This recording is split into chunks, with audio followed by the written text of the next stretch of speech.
जितने भी मेरे भाई बहन सुबह ये वीडियो देख रहे हैं सभी को बहुत बहुत गुड मॉर्निंग। सुबह का 8 बज चुका है और 2 दिन का क्लास जो है वो आप सभी का आज कवर करेंगे, यानी कि 27 और 28 अगस्त के इंपॉर्टेंट करंट अफेयर। और इस क्लास का सारा पीडीएफ ना आपको सक्सेस की 98 और टेलीग्राम के ऊपर जो है वो मिल जाएगा।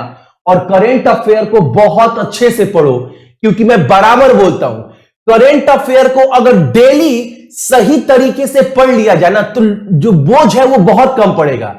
क्योंकि करंट अफेयर ना 6 महीना का पढ़े, साल भर का पढ़े, आप सोचो साल भर का करंट अफेयर कितना ज्यादा होगा। तो अगर डेली अगर अच्छे से पढ़ लिया जाए बिना एक क्वेश्चन छोड़े तो उतना प्रेशर नहीं आएगा। इसीलिए बोलता हूं ना कम समय में बिना एक क्वेश्चन छोड़े हुए सब कुछ कवर कर लीजिए।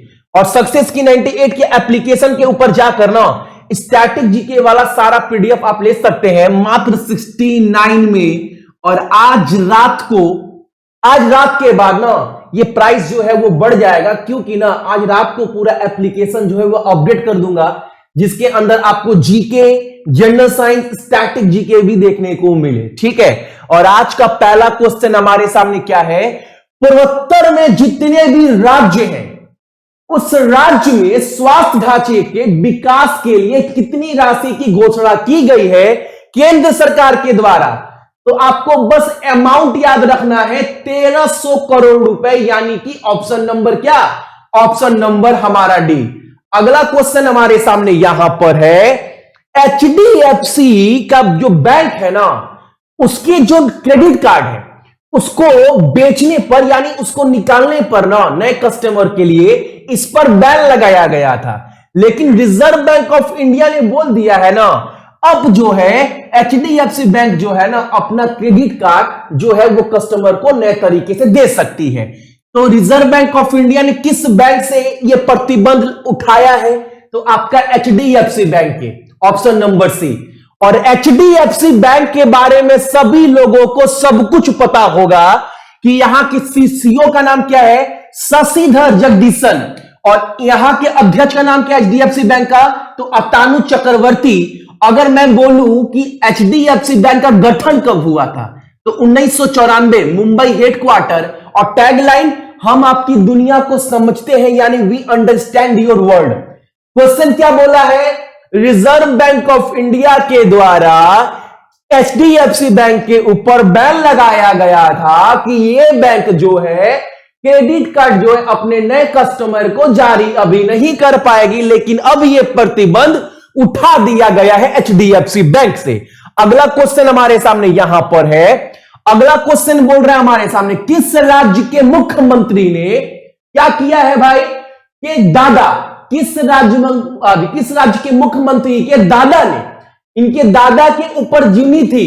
और ये जीवनी का नाम 10वां एडिशन यानी 10वां संस्करण है बाबू। ठीक है, किताब का नाम क्या है जीवनी का, तो आपका उसका नाम है आपका गडगे बाबा, श्री गडगे बाबा। इसका 10वां संस्करण जो है उसका उद्घाटन किया गया है किसके द्वारा बाबू, तो महाराष्ट्र के मुख्यमंत्री उद्धव ठाकरे के ये दादा थे।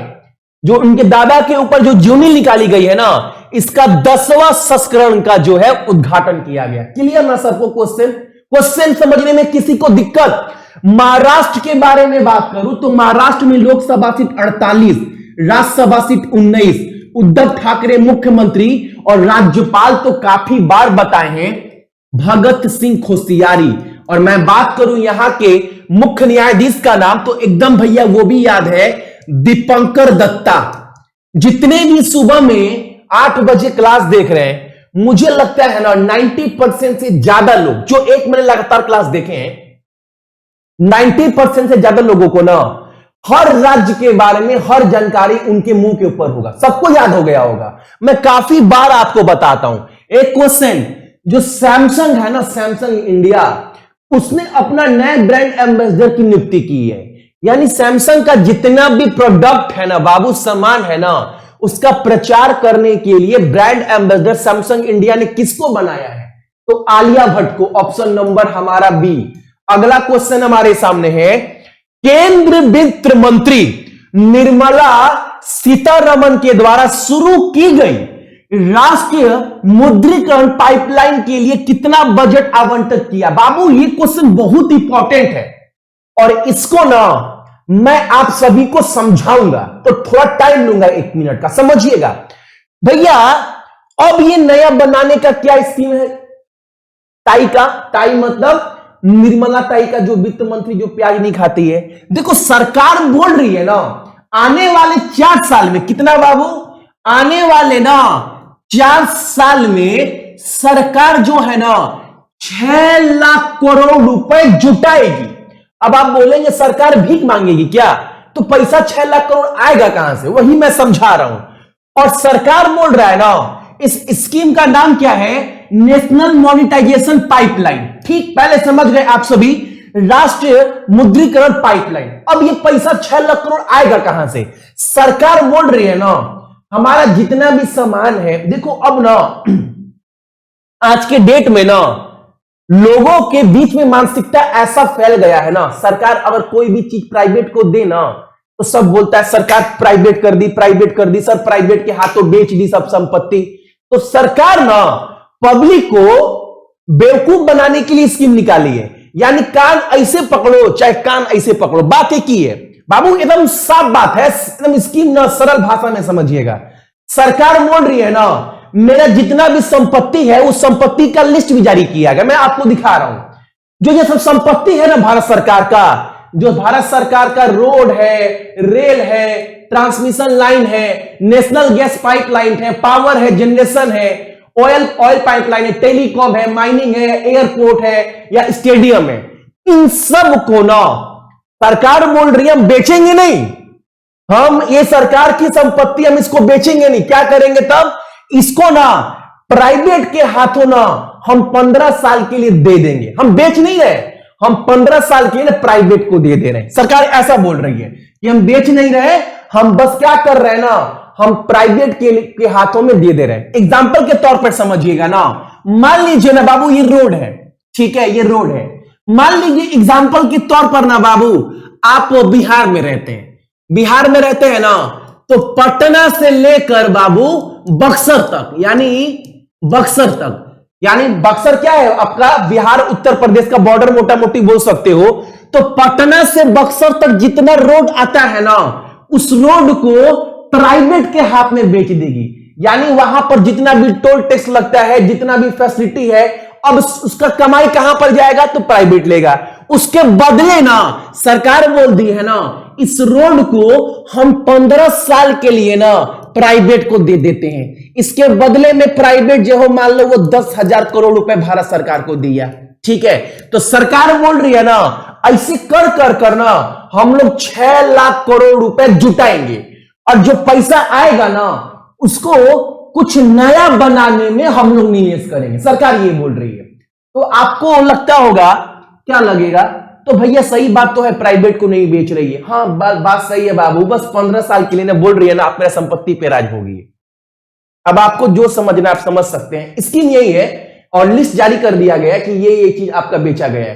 तो आप बोलेंगे भैया अगर 15-20 साल के लिए सरकारी संपत्ति को प्राइवेट चलाए तो फिर तो यहां पर बहाली नहीं निकलेगा, सरकारी नौकरी की रिक्ति का बहुत कुछ सोचने के लिए बहुत बड़ा मुद्दा है बाबू, इस पर ज्यादा खुलकर नहीं बोलेंगे, किसी और वीडियो में समझ जाइएगा। बस इतना आप समझ जाइएगा ना कि जो केंद्र मंत्री है हमारी वित्त मंत्री निर्मला सीतारमण, उन्होंने बोला है राष्ट्रीय मुद्रीकरण पाइपलाइन के माध्यम से ना सरकार अगले 4 साल तक 6 लाख करोड़ रुपए जो है वो जुटाएगी, भीख मांगकर नहीं, ठीक है। अगला क्वेश्चन हमारे सामने, आंध्र प्रदेश के निम्नलिखित में से किस शहर को वाटर प्लस टैग प्रमाण पत्र से सम्मानित किया गया? आपको बता चुके हैं ना वाटर प्लस शहर किसको बोलते हैं। अच्छा, भारत का सबसे पहला वाटर प्लस शहर कौन सा है? तो एकदम याद है भैया, इंदौर सबसे पहला भारत का वाटर प्लस शहर है। वाटर प्लस शहर का मतलब जिस शहर में पानी की निकासी अच्छी हो, पानी का जल जमाव ना हो, वहां पर जो भी फैक्ट्री से कचरा निकलता है वो गंगा जी में या वहां के बगल में समुद्र में किनारे में ना बहे, गंदगी ना फैलाए, ये सब मामले में सबसे अच्छा शहर कौन सा था? इंदौर। उसी को टैग दिया गया वाटर प्लस सिटी का। अभी ना आंध्र प्रदेश में 3 शहर को वाटर प्लस का टैग दिया गया है। एक तो तिरुपति को, एक विशाखापट्टनम को और एक विजयवाड़ा, तीनों को। तो आंसर क्या हो जाएगा हमारा? ऑप्शन नंबर आपका डी। अगला क्वेश्चन हमारे सामने है 7 नंबर। चेन्नई पेट्रोलियम कॉर्पोरेशन के प्रबंध निदेशक यानी एमडी के रूप में किसे नियुक्त किया गया? अरविंद कुमार। ऑप्शन नंबर हमारा डी। अगला क्वेश्चन हमारे सामने है, जिस तरह सैमसंग पे है, जिस तरह फोन पे है, जिस तरह आपका गूगल पे है ना, उसी तरह बाबू रैपी पे का जो है आपका मुख्य कार्यकारी यानी सीईओ किसे बना दिया गया है? निपुण जैन को। ऑप्शन नंबर हमारा बी होगा। अगला क्वेश्चन हमारे सामने यहां पर है, कपिल शर्मा के ऊपर एक किताब लिखा गया है और उस किताब का नाम दिया गया है द कपिल शर्मा स्टोरी। इस पुस्तक के लेखक कौन है बाबू? तो अजिताभ घोष। ऑप्शन नंबर हमारा ए। जितना क्वेश्चन जल्दी करवा रहा हूं ना, इस कुछ नहीं पूछेगा, बस आपसे इतना ही पूछेगा। जहां पर लगेगा कि क्वेश्चन को पूरा डिटेल में समझाना है, मैं समझाऊंगा। अगला क्वेश्चन हमारे सामने है, देखो ला गणेशन को किस राज्य का राज्यपाल नियुक्त किया गया है? तो मणिपुर का। एकदम याद रखिएगा और आप सभी को बताना है मणिपुर का लोकसभा, राज्यसभा, विधानसभा और मणिपुर के मुख्यमंत्री का नाम क्या है? यह आपका आज का पहला प्रश्न है, ठीक है, याद रखिएगा। अगला क्वेश्चन हमारे सामने, डेली एक क्वेश्चन पूछते हैं। देखो आपसे पूछा है ना, broadcast audience research council India यानी बार्क, ये सीईओ के रूप में किसे नियुक्त किया गया है? अच्छा, आपके दिमाग में आता होगा ना, भैया ये बार्क कैसा कंपनी है? देखो जितना भी टीआरपी का खेल चलता है ना टीवी का, कि किस टीवी का, किस चैनल का, कौन चैनल कितना प्रसिद्ध है या कौन करता है, तो भैया बार्क ही करता है। या एक मीटर लगाता है बाबू घर घर में जाकर, वहां से पता चलता है किस कौन सा चैनल सबसे अधिक देखा जा रहा है। तो ये सब गणना कौन करता है? बार्क करता है। तो इसका नया सीईओ किसे बनाया गया है बाबू? नकुल चोपड़ा को। ऑप्शन नंबर हमारा बी। अगला क्वेश्चन हमारे सामने है, एकदम याद रखिएगा, पीटी उषा के जो कोच है, जिनका हाल ही में निधन हो गया, जिनका नाम क्या था याद रखिएगा आप सभी, ओथाइयोथु माधवन। पीटी उषा के कोच का नाम जिनका हाल ही में निधन हो गया, एकदम याद रखना आप सभी। अगला क्वेश्चन हमारे सामने, मध्य प्रदेश का जबलपुर हवाई अड्डे के विकास के लिए केंद्र सरकार के द्वारा कितना राशि आवंटित किया गया है? तो 421 करोड़ रुपए। Clear question. अगला क्वेश्चन हमारे सामने, आईबीएसए राष्ट्रीय सुरक्षा सलाहकार की उद्घाटन बैठक की मेजबानी कौन कर रहा है? आपको पहले यह पता होना चाहिए, अगर बाबू एग्जाम में अगर आपको बोल दे आईबीएसए में बी का मतलब क्या है, तो आप एकदम याद रखिएगा यह संगठन है। आई से इंडिया, बी से ब्राजील और एस ए से बाबू साउथ अफ्रीका। तो इसका जो बाबू ना राष्ट्र सुरक्षा सलाहकार को लेकर जो सम्मेलन हुआ था ना, उसका अध्यक्षता किसने की थी? तो अजीत डोभाल ने। ऑप्शन नंबर हमारा सी। एकदम क्वेश्चन याद रखिएगा। अगला क्वेश्चन, किस देश ने भारतीय नौसैनिक जहाज कौन कौन सा? तो आईएनएस रणविजय और आईएनएस कोरा, दो एकदम याद रखिएगा, आईएनएस रणविजय और आईएनएस कोरा के साथ समुद्री साझेदारी अभ्यास किया है। बताओ भारत का दो जहाज कौन कौन सा? आईएनएस रणविजय और आईएनएस कोरा, ये दोनों मिलकर एक समुद्री अभ्यास किया गया। किस देश के साथ? तो आपका फिलीपींस के साथ। और फिलीपींस का राजधानी मैनिला होता है और फिलीपींस में मुद्रा इस्तेमाल करते हैं आपका पेसो। और फिलीपींस के राष्ट्रपति का नाम रॉड्रिग ड्यूटेर्टे। मेरे पीछे पीछे बोलिए तभी याद होगा आप सभी को। अगला क्वेश्चन हमारे सामने क्या है? कोविड-19 के टीकाकरण के बारे में और खासकर करना सेकेंड डोज को लेकर, ठीक है, उसको लेकर जागरूकता फैलाने के लिए किस नगर निगम ने नॉक द डोर अभियान शुरू किया है? तो यह सूरत के द्वारा स्टार्ट किया गया है ताकि वहां के लोगों को ना सेकेंड डोज को लेकर जो है वो प्रेरित किया जा सके, जागरूकता फैलाया जा सके। ठीक है, क्लियर ना? अगला क्वेश्चन, आयुष्मान भारत सर्वत सेहत बीमा योजना, एकदम क्लियर रखिएगा। यह योजना पंजाब सरकार का है और इस योजना के तहत बोला गया है 8.5 लाख किसानों को जोड़ा जाएगा इस योजना के तहत। और इसमें इस योजना को पूरा करने के लिए कौन सा बैंक जो है वो सहायता करेगा बाबू? तो बैंक का नाम है आपका एसबीआई जनरल इंश्योरेंस। इस कंपनी यानी देखो बाबू, अगर जितने भी 8.5 लाख किसान हैं, इस बीमा के अंदर अगर इनको जोड़ा जाएगा तो क्या होगा, इनका इंश्योरेंस होगा। तो इनका इंश्योरेंस कौन करेगा, एसबीआई जनरल इंश्योरेंस करेगा। और ये योजना कहां का है, तो पंजाब राज्य सरकार का। पंजाब के मुख्यमंत्री कैप्टन अमरिंदर सिंह, चंडीगढ़ राजधानी बीपी सिंह बदनोरे यहां के राज्यपाल हैं, रविशंकर झा मुख्य न्यायाधीश। 13 लोकसभा और 7 राज्यसभा सीट है आपका पंजाब में। अगला क्वेश्चन हमारे सामने, आर्थिक खुफिया इकाई, इसका मतलब इकोनॉमिक इंटेलिजेंसी यूनिट सर्वेक्षण के अनुसार दुनिया का कौन सा शहर है ना जो सबसे सुरक्षित शहर के रूप में नामित किया गया है। डेनमार्क का राजधानी कौन है बाबू, कोपेनहेगन, एकदम याद रखिएगा। और डेनमार्क का प्रधानमंत्री का नाम मेटे पेडेस्क्रिन, और यहां का मुद्रा क्या है, डेनिश क्रोन। ठीक है बाबू, बहुत इंपॉर्टेंट क्वेश्चन है ये सब। अगला क्वेश्चन हमारे सामने है, कला पर्यटन और संस्कृति के लिए उत्तराखंड के ब्रांड एम्बेसडर के रूप में किसे नियुक्त किया गया है। तो इस बार के इंडियन आइडल के विजेता पवनदीप राजन को, ऑप्शन नंबर सी। और उत्तराखंड का मुख्यमंत्री कौन है, पुष्कर सिंह धामी।